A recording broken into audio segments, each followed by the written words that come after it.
You've been thinking about this all wrong. When founders talk about diversifying sourcing, they talk about it like it's a brand level decision. We're moving to Vietnam, or we're getting out of China, we're going domestic.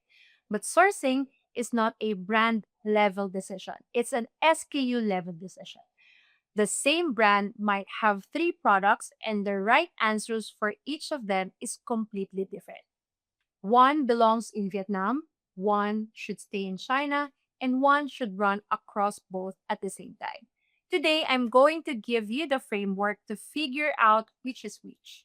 Last week, we talked about the China plus one fantasy, the pattern of brands making expensive sourcing decisions driven by headlines and fear rather than analysis. If you haven't watched that video, it's linked below. The world is still noisy this week. Major container lines have suspended bookings to and from Gulf ports. Insurance markets have withdrawn war risk coverage for ships transiting the Strait of Hormuz. Air freight capacity out of India has dropped dramatically, with Gulf carriers unable to serve those routes. All of that is real, and it's exactly why this framework matters. Because the pressure right now is to just move your sourcing, and doing that without structure is how you turn one problem into three. So here's the framework: four factors, a scoring matrix, and a decision protocol you can apply to every SKU you sell. By the end of this video, you'll know exactly which products go to move, which to keep, and which to run across two suppliers at the same time. Here's the mistake I see founders make constantly: they decide to diversify sourcing, usually because of tariffs, shipping disruptions, or competitor pressure. And then they treat that decision like a company wide pivot. We're moving production. They apply that decision to everything they sell. But their SKUs are not uniform. Some products are simple, some products are complex, some have huge margins, some have tight. Some move thousands of units per month, some barely move.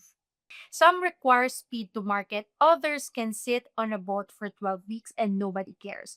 Moving a simple high volume, high margin SKU to a new supplier, that can work.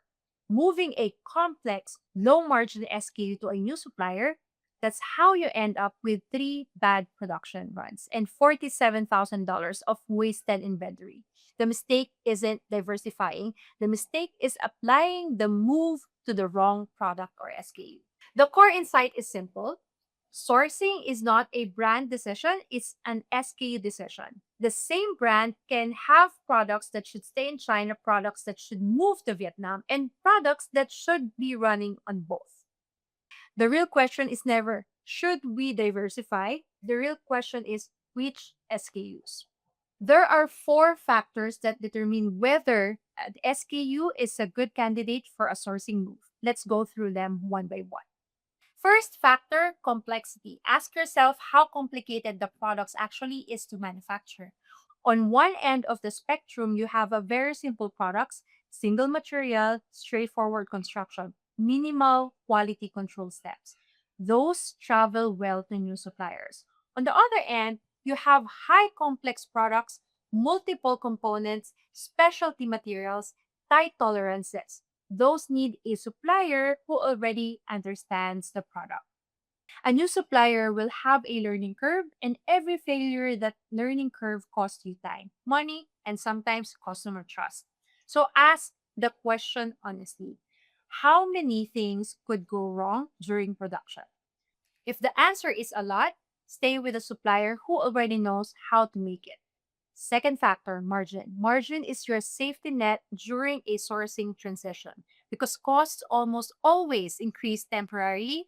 Higher unit costs at the new supplier, sampling, tooling, travel, dual sourcing during the overlap period. And if a product has high margins, it can absorb a 15% increase during the transition and still make money.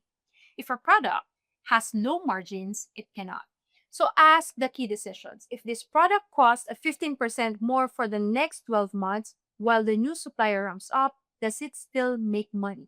If the answer is no, that SKU is very risky to move. Third, volume. Suppliers prioritize customers who bring volume. And if you move an SKU that generates $80,000 a year to a new supplier, you're not their priority customers. You're a side project. But if you move an SKU that generates $500,000 a year, now the supplier has incentive to perform. They assign better quality managers, they solve problems faster, they invest attention. Low volume SKUs struggle to get that attention, and the learning curve can stretch much longer than expected. So ask yourself, is the annual volume large enough for the new supplier to care? Fourth factor, lead time sensitivity. Some products require speed to market, others don't. A product tied to a seasonal campaign of launch or launch window might need to arrive exactly on time or earlier. 2 weeks faster shipping couldn't mean real revenue. That kind of product can benefit from nearshoring or geographic diversification. But many products don't have that urgency. If you can plan a 16 weeks ahead without issue, longer transit times and manageable, so ask the questions, would 2 or 3 weeks faster delivery meaningfully change the outcome for this product? If not, then lead time probably shouldn't drive the sourcing decision. Now let's turn those 4 factors into a decision tool. Score each SKU on a scale of 1 to 5 for each factor. For complexity, remember the scoring is inverted. Simple products scored higher because they are easier to move.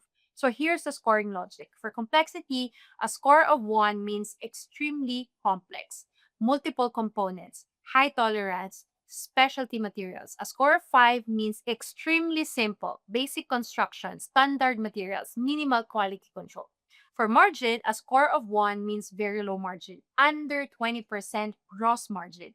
A score of 5 is very high margin, 60% or more. For volume, a score of 1 means under $50,000 per year. A score of 5 means $500,000 or more. For lead time sensitivity, a score of 1 means low sensitivity, timing is flexible. A score of 5 means high sensitivity, speed directly affects the revenue. Now add the 4 scores together. The total tells you how to approach sourcing. If the total score is 16 to 20, the SKU is a strong candidate for diversification. You should seriously evaluate moving it. If the score is 11 to 15, proceed carefully. Dual sourcing may be the best option. If the score is 6 to 10, it probably should stay with the current supplier. The risk outweighs the benefit. And if the score is 4 or 5, absolutely do not move it right now. The conditions are too risky. The matrix doesn't make the decisions for you. It organizes the decision. A high score means the conditions are favorable. A low score means you should fix the fundamentals first before attempting to move. Now let's talk about the middle category, SKUs scoring 11 to 15. This is where most brands get stuck. And this is where dual sourcing becomes powerful. Instead of choosing one supplier or the other, you split the volume. A common structure is a 70-30 split. 70% of the volume stays with the primary supplier, 30% moves to a secondary supplier. That approach gives you several advantages. Quality remains stable because the majority of the volume stays with the experienced supplier. The secondary supplier develops capability through real production runs. You gain negotiation leverage because neither supplier has complete control, and you build redundancy if disruptions occur. Dual sourcing creates optionality without risking the entire business. But it isn't always worth it. Dual sourcing usually fails for low volume SKUs because there isn't enough production to develop real expertise at either factory. It struggles with highly complex products because the maintaining specification consistency across the 2 factories is difficult. And it rarely works for very low margin products because the overhead cost becomes too high. The best candidates for dual sourcing are high volume products with moderate complexity and healthy margins. Before we close, there are 2 connections I want to make very clear. First, finance. Every sourcing scenario changes the P&L. A new supplier might increase unit cost by 15% for 12 months before stabilizing. finance need to model the transition economics, not just the long term outcome. Many brands fail during the transition period because they underestimated the temporary cost increase. Second, marketing. Lead times affect campaign planning. If a product moves from a 10-week lead time to a 16 weeks lead time, marketing needs to know. Launch schedules change, inventory builds change, customer messaging changes. Supply chain decisions ripple through the entire business. That's the move supply chain flywheel in action. Supply chain decision affects cost, finance models the margin impact, supply chain changes lead time, marketing adjusts campaign, and availability messaging. These conversations must happen together, not sequentially. Here's what I want you to do this week. Pull your top 10 SKU by revenue, score each one on the four factors, add the numbers. You will immediately see which products are strong candidates to move, which would stay exactly where they are, and which belong in a dual sourcing model. The SKU sourcing matrix template is available in this week's Unboxed weekly newsletter. The link is in the description. Go download it and run the exercise. Next week, we're tackling the next question: domestic versus overseas sourcing. When nearshoring actually means the math, not in theory, in real landed cost numbers. Subscribe so you don't miss it, and tell me in the comments when you look at your SKU lineup right now, which product feels like they need to move and what's actually holding you back. I read every comment. See you next week.